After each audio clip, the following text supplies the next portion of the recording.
Hello friends and welcome to my YouTube channel. आज मैं Alfred Tennyson द्वारा रचित उनकी एक बहुत ही लोकप्रिय कविता home they brought her very dead की यहाँ पर हिंदी में व्याख्या करने जा रही हूँ। इस कविता में एक स्त्री के दुखों का वर्णन किया गया है, जिसमें उसके योद्धापति जो युद्ध भूमि में मारे गए हैं, उसके शव को कुछ सैनिक घर वापस लेकर आते हैं। अपने पति के शव को देखकर उस स्त्री पर क्या उसका रिएक्शन होता है, क्या उसको गहरा सदमा लगता है, इसका विवरण इस कविता में किया गया है। मगर इस कविता की व्याख्या से पहले मैं इसके कवि अल्फ्रेड टेनिसन के बारे में कुछ आपको जानकारी दे दूं। अल्फ्रेड टेनिसन का जन्म सन 1809 में हुआ था और जिनकी मृत्यु हुई 1892 में। उन्हें अपनी कई रचनाओं एवं कविताओं के लिए पुरस्कृत भी किया गया है। उनकी कविताएं बेहद सरल भाषा में होती है। उनकी कुछ कविताएं जैसे यूलिसिस और द लोटस ईटर्स पौराणिक प्रसंग पर आधारित है। और अब मैं उनके द्वारा रचित बहुत ही खूबसूरत लेकिन दर्द भरी जो कविता home they brought her very dead की यहाँ पर हिंदी में व्याख्या करने जा रही हूँ। कविता कुछ इस प्रकार से है। Home they brought her very dead, she nor swooned nor uttered cry, all her maidens watching sit, she must weep or she will die। इस स्टैंजा में कवि ये कहते हैं, home they brought her warrior dead. दे से यहाँ पर आशय उनका है सैनिक, और वॉरियर यानी कि योद्धा, जो युद्ध भूमि में लड़ते हैं उन्हें योद्धा कहा जाता है। तो कवि यहाँ बता रहे हैं कि योद्धा की जब युद्ध भूमि में मृत्यु हो जाती है, जब वो वीर गति को प्राप्त हो जाते हैं, तो वहाँ कुछ सैनिक उस योद्धा के शव को घर लेकर वापस आते हैं। और जो घर लेकर आते हैं तो वो स्त्री अपने पति के शव को देखकर she nor swooned nor uttered cry, सून से यहाँ पर मतलब है फेंटेड यानी कि बेहोश होना या मूर्छित होना। तो अपने पति के शव को देखकर वो स्त्री ना ही वो मूर्छित होती है, ना बेहोश होती है, और ना ही वो जोर जोर से रोती है। यानी कि बहुत ही गहरा सदमा लगता है अपने पति के शव को देखकर, और किसी भी तरह का कोई वो रिएक्शन नहीं करती है।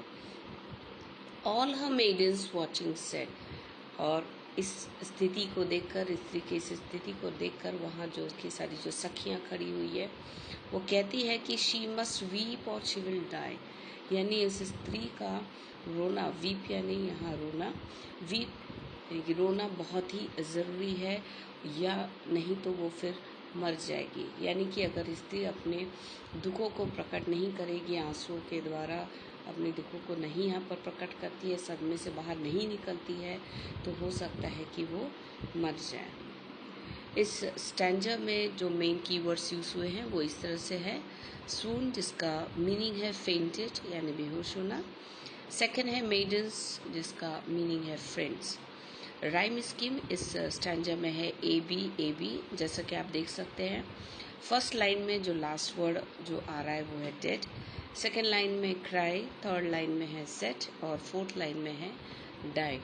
यानी कि जो डेड है अगर वो ए है और क्राई बी है, तो यह राइमिंग स्कीम बनती है ए बी। वैसे ही राइमिंग वर्ड्स यहाँ पर है डेड, सेट और क्राई, डाई। तो ये था फर्स्ट स्टैंजा का एक्सप्लेनेशन। देखते हैं सेकंड स्टैंजा में कवि क्या कहते हैं। Then they praised him soft and low, called him worthy to be loved, truest friend and noblest foe, yet she neither spoke nor moved। Then they praised, यहाँ पर दे से यहाँ पर आशय यहाँ पर है उन सखियों से है या सेविकाओं से है जो स्त्री के पास खड़ी हुई है, वो उस योद्धा के शव के पास खड़ी हुई है, और जो चाहती है कि वो स्त्री अपना दुख किसी न किसी तरीके से प्रकट करे या वहाँ उस सिचुएशन को देख के कुछ रिएक्शन करे।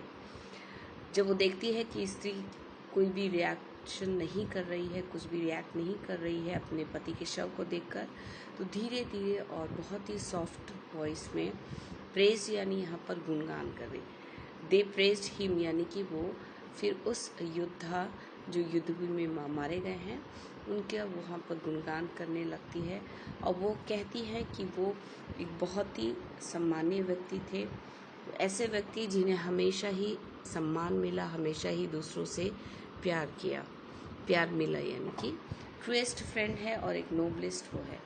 योद्धा जो मारे गए हैं वो एक सच्चे साथी थे और एक बहुत ही परोपकारी या साहसी कहना चाहिए शत्रु भी थे। फो का यहाँ मतलब है शत्रु। अपने पति के इतने जो गुणगान हो रहे हैं, जो इनकी तारीफ जो कर रही हैं उनकी सखियाँ, इन सब को सुनकर भी yet she neither spoke nor move, इन सारी चीज़ों को सुनकर भी उस स्त्री पर कोई भी रिएक्शन नहीं होता है, ना ही वो कोई अपना कुछ कहती है, ना ही किसी तरह से अपने दुख को प्रकट करती है, ना ही वो रोती है या आंसू बहाती है। इस स्टैंजा में जो कीवर्ड्स यूज हुए हैं वो है फो, जिसका मीनिंग है एनिमी। सेकेंड वर्ड है वर्दी, जिसका मीनिंग है deserving respect. Rhyming scheme same है, ए बी यानी कि लो फो लव्ड मूव्ड। राइमिंग स्कीम है लो लव्ड फो मूव्ड, यानी ए बी। देखिए थर्ड स्टैंजा में कवि क्या कहते हैं। Stole a maiden from her place, lightly to the warrior stepped, took the face cloth from the face, yet she neither moved nor wept. Stole, यहाँ stole का यहाँ पर मतलब है धीरे से अपनी जगह से मूव करना या खिसक जाना। तो stole a maiden from her place, अचानक से वहाँ पर जो खड़ी एक सेविका है वो अपनी जगह से धीरे से वहाँ से हट जाती है और उस जगह पर आती है जहाँ पर योद्धा का शव रखा हुआ है। Lightly to the warrior stepped, जहाँ पर उस योद्धा का शव रखा हुआ है, फिर धीरे से उस योद्धा के चेहरे पर जो ढका हुआ एक सफ़ेद सा जो वस्त्र है उसे धीरे से वो सरकाती है। उसका आशय यही है कि कम से कम वो स्त्री अपने पति के कम से कम चेहरे को देखकर शायद अब कुछ रिएक्ट करे और जो सदमा उसको जो लगा है उसे किसी न किसी तरीके से प्रकट करे। So took the face cloth from the face, यानी कि वो योद्धा के फेस से उस सफ़ेद कपड़े को, वस्त्र को हटाती है। Yet she neither move nor wait, अपने पति के चेहरे को देखकर भी वो स्त्री ना ही फिर से रोती है, ना ही उसकी आंखों से आंसू बहते हैं, न बिलखती है और किसी भी तरह का कोई रिएक्शन नहीं देती है। इस स्टैंजा में जो कीवर्ड्स यूज हुए हैं वो है स्टोल, यानी कि मूव्ड क्वाइटली, और राइमिंग स्कीम जो यहाँ पर यूज हुई है वो फिर से है ए बी, जैसे प्लेस फेस स्टेप्ड वेप्ड, ये राइमिंग वर्ड्स है, जबकि राइमिंग स्कीम है प्लेस स्टेप्ड फेस वेप्ड, यानी ए बी। फोर्थ स्टैंजा में देखते हैं कवि क्या कहना चाहते हैं। Rose a nurse of 90 years set his child upon her knee, like summer tempest came her tears, sweet my child I leave for thee। यहाँ पर कवि बताना चाहते हैं कि एक 90 वर्ष की एक जो नर्स है जिसका नाम है रोज है, अचानक ही उसे कुछ सोचता है और उसे इस स्त्री की जो स्थिति है उसे बहुत ही कष्ट होता है और वो चाहती है कि वो स्त्री अपने दुखों को किसी तरह से प्रकट करे। तो अचानक से ही वो उस स्त्री के बच्चे को उस स्त्री के गोद पर रख देती है। यहाँ पर वो ये चाहती है कि कम से कम स्त्री अपने बच्चे के चेहरे को देखकर या उसकी मनमोहक मुस्कान को देखकर, एक प्यारी सी हंसी को देखकर शायद अब उस स्त्री को ये एहसास हो कि उसका पति अब इस संसार में नहीं है, इस दुनिया में नहीं है और उससे काफ़ी दूर चला गया है।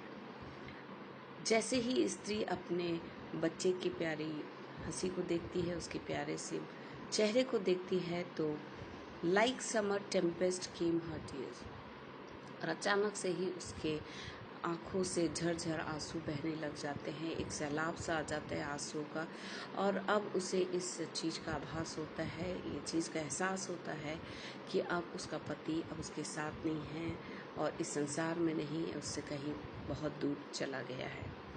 और अपने बच्चे को देखकर वो ये कहती है, अपने गोद में उठा लेती है, सीने से लगा लेती है, काफ़ी भावुक हो जाती है और फिर कहती है sweet my child I leave for the, मेरे प्यारे बच्चे मैं जीऊँगी और सिर्फ तुम्हारे लिए ही जीऊँगी। तो अंत में इस स्टैंजा में यही कहा गया है कि स्त्री को अब ये आभास हो गया है कि उसका पति अब इस संसार में नहीं है, और आंसुओं का सैलाब और अपने दुखों को पूरी तरह से वो प्रकट करती है। जो गहरा सदमा लगा है उसको, अब उस सदमे से थोड़ी उभरती है और फिर उसकी आँखों से झरझर आंसू बहने लगते हैं और अपने बच्चे को गले से लगाकर कहती है कि मेरे बच्चे, मेरे प्यारे बच्चे, मैं इस संसार में अब सिर्फ तुम्हारे लिए ही जीऊँगी।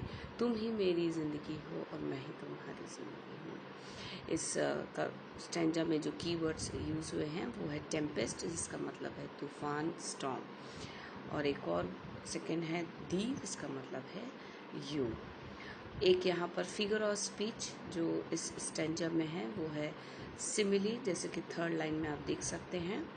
लाइक समर टेम्पेस्ट केम हर टीयर्स, यहाँ पर उसके आंसू को कंपेयर किया गया है यहाँ पर एक तूफान से, एक टेम्पेस्ट से, कि किस तरह से उसकी आंखों से झरझर आंसू बह रहे हैं। एक सैलाब सा, एक तूफान सा आ गया है जो उसकी आंखों से बह रहा है।